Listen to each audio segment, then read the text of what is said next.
by Sharon Salzberg. This 4-step practice helps you recognize your emotions so you can respond, not react, to challenging situations. Most people who come to meditation are looking for respite from what is sometimes called the monkey mind, the perpetual, hyperactive, and often self-destructive whirl of thoughts and feelings everyone undergoes. But the truth is that meditation does not eradicate mental and emotional turmoil.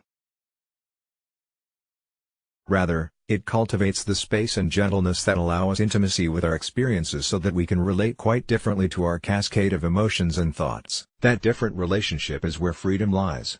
RAIN is an acronym for a practice specifically geared to ease emotional confusion and suffering. When a negative or thorny feeling comes up, we pause, remember the 4 steps cued by the letters, and begin to pay attention in a new way. Recognize. It is impossible to deal with an emotion, to be resilient in the face of difficulty, unless we acknowledge that we're experiencing it. So the first step is simply to notice what is coming up. Suppose you've had a conversation with a friend that leaves you feeling queasy or agitated. You don't try to push away or ignore your discomfort. Instead, you look more closely. Oh, you might say to yourself, this feels like anger. Then this might be followed quickly by another thought, and I notice I am judging myself for being angry. Acknowledge. The second step is an extension of the first. You accept the feeling and allow it to be there. Put another way, you give yourself permission to feel it.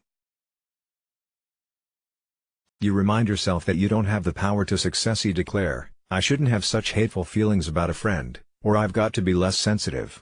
Sometimes I ask students to imagine each thought and emotion as a visitor knocking at the door of their house. The thoughts don't live there, you can greet them, acknowledge them, and watch them go. Rather than trying to dismiss anger and self-judgment as bad or wrong, simply rename them as painful. This is the entry into self-compassion. You can see your thoughts and emotions arise and create space for them even if they are uncomfortable. You don't take hold of your anger and fixate on it, nor do you treat it as an enemy to be suppressed. It can simply be. As we get closer to it, an uncomfortable emotion becomes less opaque and solid. We focus less on labeling the discomfort and more on gaining insight. Investigate. Now you begin to ask questions and explore your emotions with a sense of openness and curiosity. This feels quite different from when we are fueled by obsessiveness or by a desire for answers or blame. When we're caught up in a reaction, it's easy to fixate on the trigger and say to ourselves, I'm so mad at so-and-so that I'm going to tell everyone what he did and destroy him, rather than examining the emotion itself. There is so much freedom in allowing ourselves to cultivate curiosity and move closer to a feeling, rather than away from it. We might explore how the feeling manifests itself in our bodies and also look at what the feeling contains. Many strong emotions are actually intricate tapestries woven of various strands. Anger, for example, commonly includes moments of sadness, helplessness, and fear. As we get closer to it, an uncomfortable emotion becomes less opaque and solid. We focus less on labeling the discomfort and more on gaining insight. Again, we do not wallow, nor do we repress. Remember that progress doesn't mean that the negative emotions don't come up. It's that instead of feeling hard as steel, they become gauzy, transparent, and available for investigation.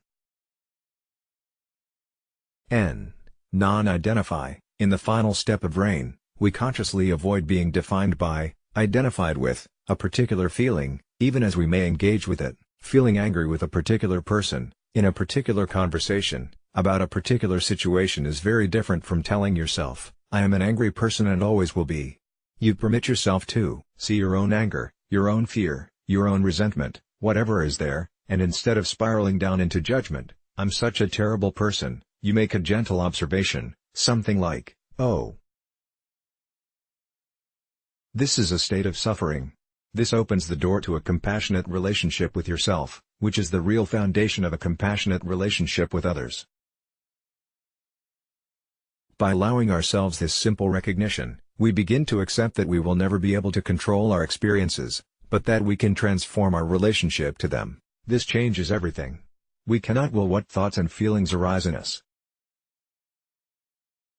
But we can recognize them as they are, sometimes recurring, sometimes frustrating, sometimes filled with fantasy, many times painful, always changing. By allowing ourselves this simple recognition, we begin to accept that we will never be able to control our experiences, but that we can transform our relationship to them. This changes everything. Let's block ads. Why?